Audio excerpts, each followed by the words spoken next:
Sebelum kita mulai, alangkah baiknya tidak sendirian. Karena mungkin saja makhluk tak kasat mata ada di samping Anda.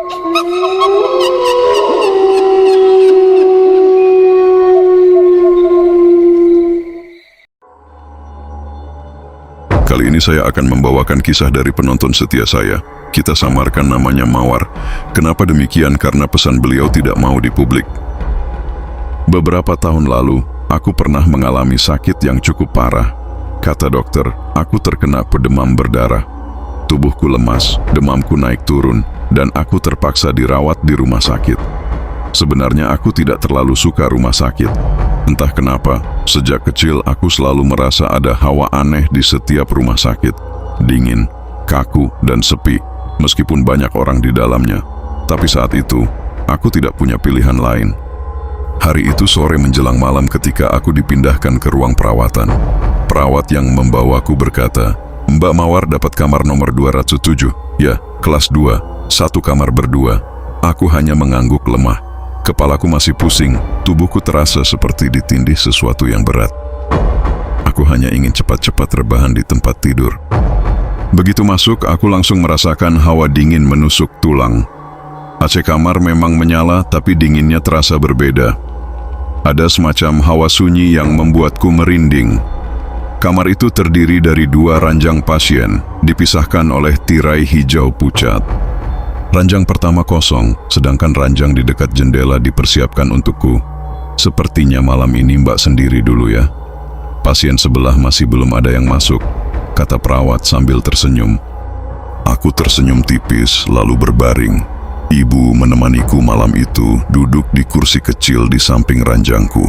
Dia tampak lelah setelah seharian bolak-balik mengurus administrasi. Sekitar jam 9 malam, suasana rumah sakit mulai sepi. Suara-suara perawat di lorong semakin jarang terdengar. Hanya sesekali ada suara langkah kaki atau roda tempat tidur didorong. Lampu utama kamar dimatikan, diganti dengan lampu redup berwarna kuning di sudut ruangan. Aku mencoba tidur, tapi entah kenapa mataku sulit terpejam. Ada perasaan tidak enak yang terus mengganggu. Pandanganku sesekali terarah ke ranjang kosong di sebelah. Entah mengapa, aku merasa seolah-olah ada yang berbaring di sana. Meski jelas-jelas kosong, aku memejamkan mata rapat-rapat. Mungkin cuma halusinasi. Aku kecapekan, pikirku. Tapi semakin kupejamkan mata, semakin jelas perasaan itu. Aku merasa seperti sedang diawasi. Bulu kudukku berdiri. Sekitar tengah malam, aku terbangun karena haus. Aku berusaha bangkit perlahan, meneguk sedikit air dari botol yang sudah disiapkan ibu di meja kecil. Saat menoleh ke arah pintu kamar, aku terdiam. Di sana ada bayangan hitam berdiri diam, tubuhku langsung kaku. Aku tidak bisa melihat wajahnya, hanya sosok tinggi besar berwarna gelap pekat berdiri di depan pintu seolah sedang menjaga atau menatap ke arahku. Aku mencoba memanggil ibu, tapi suara tidak keluar. Tenggorokanku tercekat. Aku hanya bisa menutup mata dan berharap itu menghilang. Beberapa detik kemudian, saat ku buka mata, bayangan itu sudah tidak ada. Pintu kembali kosong, jantungku berdegup kencang. Aku menarik napas panjang, lalu membangunkan ibu dengan pelan. "Bu, tadi aku lihat ada orang di depan pintu," bisikku lirih. Ibu mengerjap-ngerjapkan mata, masih setengah sadar. "Orang apa? Perawat kali. Enduk, sudah, tidur lagi ya." Aku mengangguk pelan, meski dalam hati aku yakin apa yang kulihat bukan perawat. Hawa dingin yang menyelimuti ruangan terasa semakin menusuk. Malam semakin larut, ibu sudah tertidur di kursi. Aku mencoba tidur lagi, tapi tiba-tiba terdengar suara aneh dari arah ranjang kosong di sebelahku. Awalnya samar seperti suara kain digesek, lalu jelas sekali, suara nafas berat. Aku langsung membuka mata lebar-lebar. Mataku menatap ke arah ranjang kosong itu. Tidak ada siapa-siapa, tapi suara itu jelas terdengar. Nafas berat, terengah-engah, seolah seseorang sedang sakit parah dan kesulitan bernafas. Tanganku gemetar. Aku menarik selimut sampai menutupi kepala, membaca doa sebisaku. Tapi suara itu tetap terdengar, semakin lama semakin dekat, seolah berada tepat di samping telingaku. Aku hampir menjerit. tapi tiba-tiba suara itu berhenti. Hening. Aku memberanikan diri menyingkap selimut. Kosong. Ruangan sunyi. Pagi harinya aku masih syok. Aku ceritakan kepada ibu, tapi beliau hanya menggeleng. Mungkin kamu mimpi, Nduk, karena panas tinggi, bisa saja berhalusinasi. Aku tidak menjawab. Dalam hati aku yakin yang kualami benar-benar nyata. Siangnya, seorang perawat datang untuk memeriksa kondisiku. Wajahnya ramah, tapi saat aku bercerita pelan tentang suara semalam, ekspresinya berubah sesaat. Dia menunduk sebentar lalu berkata, "Kalau dengar suara atau lihat sesuatu di sini, Mbak jangan terlalu dipikirkan. Anggap saja angin lewat ya. Istirahat saja, jangan sampai drop." Ucapannya terdengar sederhana, tapi justru membuatku merinding. Aku tahu dia sedang menyembunyikan sesuatu. Malam pertamaku di rumah sakit itu menjadi awal dari pengalaman yang tak pernah bisa kulupakan. Aku mulai merasakan bahwa ruangan itu bukan hanya ditempati olehku dan ibu. Ada sesuatu yang lain yang tidak bisa kulihat jelas, tapi bisa kurasakan dengan nyata. Dan aku tahu malam-malam berikutnya akan lebih menyeramkan. Malam kedua di rumah sakit terasa jauh lebih panjang dari malam sebelumnya. Siang tadi, aku sudah berusaha meyakinkan diriku bahwa semua yang terjadi semalam hanyalah akibat demam yang membuat pikiranku berhalusinasi. Tapi entah mengapa, sejak sore, perasaan tidak enak itu kembali datang. Ibu sudah membawakanku makanan kesukaan, bubur ayam hangat dengan taburan kerupuk. Tapi selera makanku hilang. Tubuhku dingin, tanganku berkeringat, seolah aku sedang menunggu sesuatu yang buruk akan terjadi. Menjelang tengah malam, ibu tertidur lebih cepat kali ini. Aku mencoba memejamkan mata.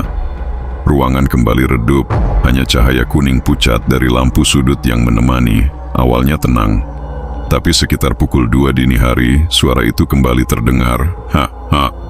Nafas berat. Sama persis seperti semalam. Aku langsung membuka mata.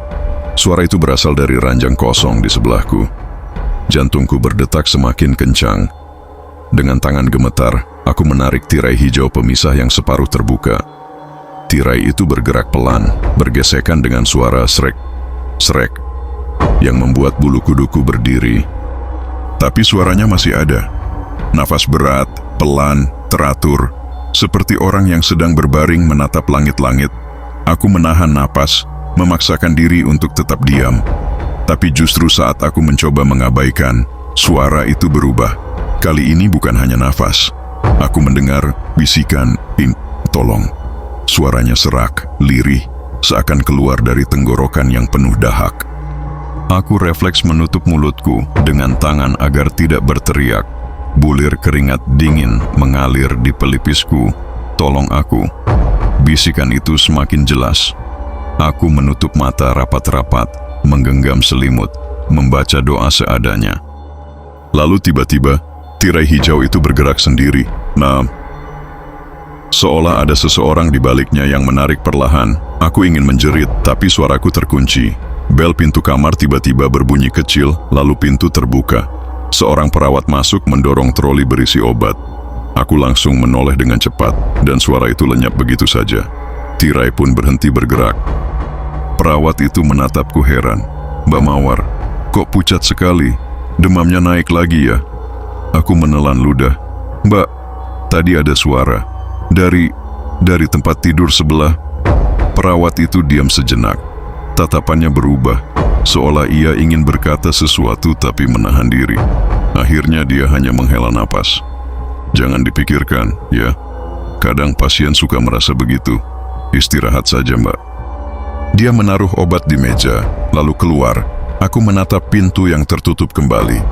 Untuk sesaat, aku merasa perawat itu tahu sesuatu, tapi sengaja tidak memberitahuku. Aku tertidur menjelang pagi, entah karena lelah atau tubuhku sudah terlalu lemah menahan ketakutan. Dalam tidurku, aku bermimpi. Aku melihat ranjang kosong di sebelahku tidak kosong lagi. Ada seorang perempuan muda terbaring di sana. Wajahnya pucat, bibirnya biru, matanya sayu menatap ke arahku.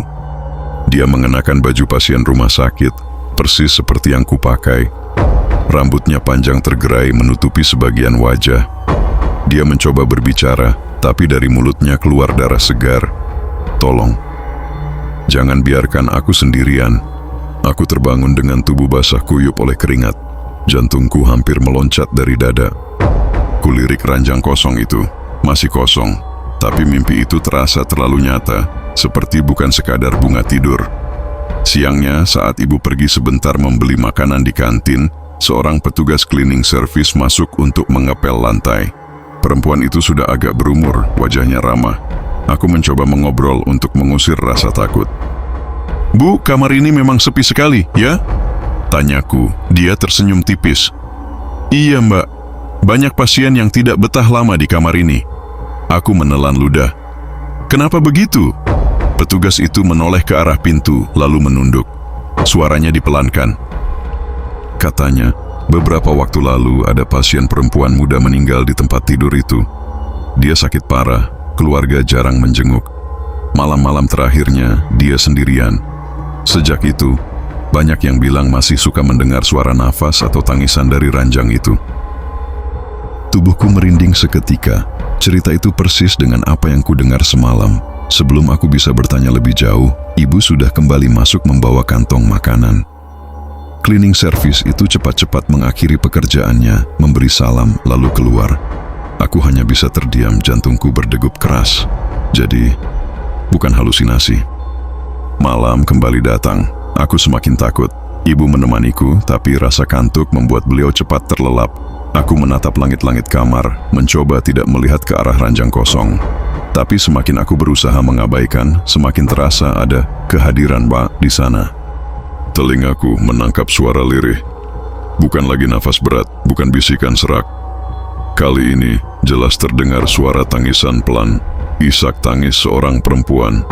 Aku membeku. Suara itu menyayat hati, begitu nyata, begitu dekat. Aku sendirian. Aku langsung menutup telinga dengan bantal. Air mataku ikut keluar, entah karena takut atau karena suara tangisan itu terdengar begitu menyedihkan. Tapi di balik rasa kasihan, ada sesuatu yang jauh lebih menyeramkan. Aku merasa sosok itu perlahan mulai ingin menunjukkan dirinya padaku. Malam itu aku tidak tidur sama sekali. Aku hanya menunggu pagi dengan tubuh menggigil ketakutan. Kini aku sadar, yang menemaniku di kamar itu bukan sekadar bayangan atau bisikan. Ada sesuatu yang nyata, yang pernah hidup, dan kini masih terjebak di dalam ruangan itu. Dan entah kenapa dia memilih untuk mendekat kepadaku. Malam ketiga terasa lebih berat. Sejak sore, aku sudah gelisah. Ibu mencoba menenangkanku, tapi tubuhku bergetar tanpa bisa kukendalikan. Bahkan saat perawat datang mengganti infus, tanganku dingin seperti es. Aku sudah tahu malam nanti akan ada sesuatu lagi. Hati kecilku berteriak agar aku dipindahkan ke ruangan lain, tapi mulutku seperti terkunci. Entah kenapa, aku merasa tidak diperbolehkan keluar dari kamar ini. Sekitar jam 11 malam, lorong rumah sakit sudah sunyi. Hanya sesekali terdengar langkah kaki perawat yang patroli. Tapi malam itu, aku mendengar langkah kaki lain. Tok, tok, tok. Pelan, teratur, seperti seseorang berjalan tanpa alas kaki. Aku menahan napas. Suara itu berhenti tepat di depan pintu kamarku.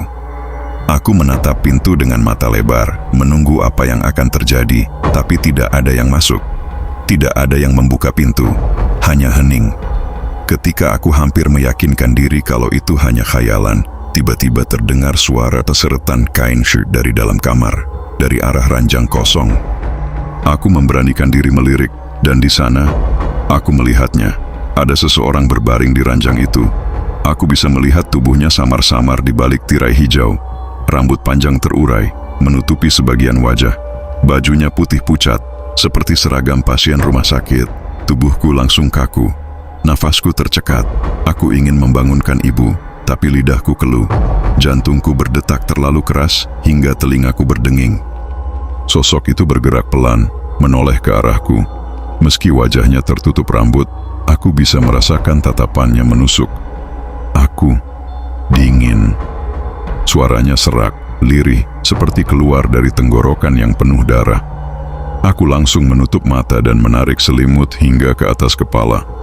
Tapi justru setelah itu aku merasakan kasurnya berderit, seolah ada yang turun dari ranjang sebelah. Langkah pelan mendekat ke arahku. Tok, Suara kakinya semakin dekat, lalu berhenti tepat di samping ranjangku. Aku bisa merasakan hawa dingin menusuk tulang. Aku tidak berani membuka mata. Air mataku mengalir begitu saja. Aku hanya bisa berdoa dalam hati, berharap sosok itu pergi. Lalu tiba-tiba, aku merasakan sesuatu menyentuh tanganku. Dingin, licin, dan keras seperti tangan mayat. Aku spontan berteriak sekeras-kerasnya. Ibu langsung terbangun, kaget mendengar teriakanku. "Mawar, kenapa nak?" Aku histeris, menunjuk ke arah ranjang sebelah. Tapi saat ibu menoleh, tentu saja kosong. Tirai pun diam, tidak ada siapapun di sana. Ibu mencoba menenangkan, memelukku erat. "Sst, sudah. Mungkin kamu mimpi, Nduk. Tenang ya, ini ibu ada di sini." Aku ingin meyakinkan ibu kalau itu nyata, tapi aku sudah terlalu lelah. Tubuhku lemas, suaraku tercekat. Akhirnya aku tertidur dalam pelukan ibu, masih dengan air mata yang belum kering. Malam itu membuatku sadar, sosok penghuni ranjang sebelah benar-benar ada. Dia bukan sekadar suara, bukan sekadar bayangan. Dia adalah arwah yang masih gentayangan, dan entah kenapa dia memilih untuk mendekat kepadaku. Aku tahu malam berikutnya akan lebih menyeramkan. Hari keempat, tubuhku semakin lemah. Demamku naik turun, dan aku hampir tidak punya tenaga lagi. Tapi rasa takut membuatku tetap terjaga. Ibu bahkan sempat memohon pada pihak rumah sakit agar aku dipindahkan kamar. Tapi jawabannya selalu sama, kamar penuh. Aku harus tetap di kamar 207. Aku tahu alasan itu terdengar dibuat-buat. Seakan-akan memang ada sesuatu yang sengaja menahanku di sini. Malam keempat datang lebih cepat dari yang kuduga. Ibu duduk di kursi, berusaha tidak tidur kali ini. Tapi sekitar pukul 1 dini hari, akhirnya beliau terlelap juga. Dan tepat saat itu, suara itu kembali datang, tapi bukan dari ranjang kosong. Kali ini, suara itu berasal dari jendela kamar. Isak tangis pelan, menyayat hati. Seperti seorang perempuan yang menangis sendirian, aku menoleh dengan gemetar. Dari balik tirai jendela, aku bisa melihat bayangan perempuan. Rambut panjangnya tergerai, tubuhnya kurus, bahunya berguncang karena tangisan. Aku tidak bisa menahan air mata. Suara tangisannya begitu menyedihkan. Kenapa aku ditinggalkan sendirian? Aku menutup mulut agar tidak bersuara. Suara itu begitu nyata, begitu dekat. Aku mencoba bersembunyi di balik selimut. Tapi rasa penasaran membuatku menyingkap sedikit kain itu, mengintip ke arah jendela, dan saat itulah aku menyesal. Perempuan itu kini menempelkan wajahnya ke kaca jendela. Wajahnya pucat, matanya hitam kosong, mulutnya berlumuran darah. Dia menatap lurus ke arahku. Aku terperanjat, jantungku hampir berhenti. Nafasku tercekat, tubuhku kaku. Dia menempelkan tangannya di kaca, lalu pelan-pelan berbisik. Suaranya terdengar jelas meski jaraknya jauh. Menemani aku. Jangan tinggalkan aku sendirian." Aku menutup mata dan menangis sejadi-jadinya. Suaraku akhirnya membangunkan ibu. "Ada apa lagi, Mawar?" tanya ibu panik. Aku hanya bisa menunjuk ke arah jendela dengan tangan gemetar. Tapi saat ibu menoleh, tentu saja kosong. Tidak ada siapa-siapa. Besok paginya aku menceritakan semuanya kepada ibu. Ibu akhirnya mulai percaya karena tubuhku semakin lemah bukan hanya karena sakit, tapi juga karena teror yang terus-menerus. Ibu memberanikan diri bertanya kepada salah satu perawat senior. Awalnya perawat itu enggan bicara, tapi akhirnya dia mengaku lirih. "Memang, dulu pernah ada pasien perempuan di kamar ini. Usianya muda, sakitnya parah. Malam terakhirnya, dia meninggal sendirian. Keluarganya datang terlambat. Sejak itu, beberapa pasien yang menempati kamar ini sering mengeluh, merasa ditemani oleh dia." Aku tercekat mendengar cerita itu. Jadi, sosok yang menangis di jendela itu memang benar-benar pasien yang meninggal di kamar ini. Malam keempat itu membuatku yakin arwah perempuan itu tidak bisa pergi karena kesepian. Dia mencari teman, seseorang yang bisa menemaninya di kamar itu. Dan sayangnya, dia memilih aku. Hari kelima, tubuhku terasa semakin lemah. Demamku naik turun, ditambah kurang tidur karena setiap malam dihantui rasa takut. Ibu berulang kali memohon agar aku dipindahkan kamar, tapi jawabannya tetap sama. Semua kamar penuh. Aku bisa melihat, ibu juga mulai takut. Setiap kali aku bercerita tentang apa yang kulihat atau kudengar, wajahnya pucat dan matanya gelisah. Tapi dia selalu berusaha menguatkanku, meski jelas-jelas ketakutan itu juga menggerogoti dirinya. Malam hari datang lebih cepat dari yang kuinginkan. Ibu duduk di kursi, kali ini mencoba tetap terjaga. Tapi sekitar pukul 2 dini hari, beliau kembali terlelap. Aku menatap ke arah ranjang kosong. Perasaan tidak enak itu langsung muncul lagi, dan benar saja ranjang itu tidak kosong lagi. Aku melihat jelas seorang perempuan muda berbaring di sana. Rambut panjang tergerai, wajah pucat pasi, bibir membiru. Matanya terbuka, menatap lurus ke langit-langit, tubuhku kaku. Nafasku tercekat, dia mulai berbisik. Suaranya lirih tapi jelas. Temani aku sendirian. Aku tidak bisa menahan air mata, rasanya kasihan. Tapi di sisi lain, rasa takut menelan seluruh tubuhku. Tiba-tiba, perempuan itu bangkit duduk kansa. Rambutnya jatuh menutupi wajah, lehernya miring ke samping dengan posisi yang mustahil bagi manusia normal. Aku hampir menjerit, tapi tubuhku membeku. Dia menoleh ke arahku. Dengan suara serak dia berkata, "Jangan tinggalkan aku sendirian." Tiba-tiba, lampu kamar berkedip-kedip. Hawa dingin menusuk tulang. Selimutku tersingkap sendiri, seperti ada tangan tak terlihat yang menariknya. Aku ingin membangunkan ibu, tapi suaraku tercekat. Tubuhku seperti lumpuh. Perempuan itu perlahan turun dari ranjang. Suara kakinya menyeret lantai. Tok, tok, tok. Langkahnya semakin dekat. Aku menutup mata rapat-rapat, berharap semua ini hanya mimpi. Lalu, aku merasakan tarikan kuat di kakiku. Aku berteriak histeris sekeras-kerasnya. Ibu langsung terbangun, kaget melihatku menjerit-jerit sambil menendang-nendang udara. "Mawar, ada apa, Nak?" Aku menunjuk ke arah ranjang sebelah sambil menangis. Tapi saat ibu menoleh, tentu saja kosong. Teriakanku membuat perawat masuk. Mereka menenangkanku, menyuntikkan obat penenang agar aku bisa tidur. Sebelum obat itu benar-benar membuat mataku berat, aku mendengar ibu berkata pada perawat dengan suara bergetar, "Kenapa anak saya diganggu begini terus? Tolong, jangan diam saja. Apa memang ada sesuatu di kamar ini?" Perawat itu hanya terdiam, tapi aku sempat melihat matanya. Jelas, ada ketakutan yang tidak bisa ia sembunyikan. Lalu gelap. Obat membuatku tertidur. Malam itu menjadi malam paling menyeramkan. Aku sadar, perempuan itu tidak lagi hanya menangis atau meminta ditemani. Kini dia mulai menarikku, seolah ingin membawaku bersamanya. Aku tahu, teror ini belum selesai. Keesokan paginya, aku terbangun dengan tubuh lemas. Tapi kali ini aku merasa berbeda. Entah kenapa, aku tidak hanya diliputi ketakutan, tapi juga rasa iba, suara tangisan, bisikan, bahkan sentuhan dinginnya masih terasa nyata di tubuhku. Tapi di balik itu semua, aku bisa merasakan dia tidak sepenuhnya ingin menakutiku. Dia hanya kesepian. Siang itu, seorang dokter senior yang sudah tua datang memeriksa kondisiku.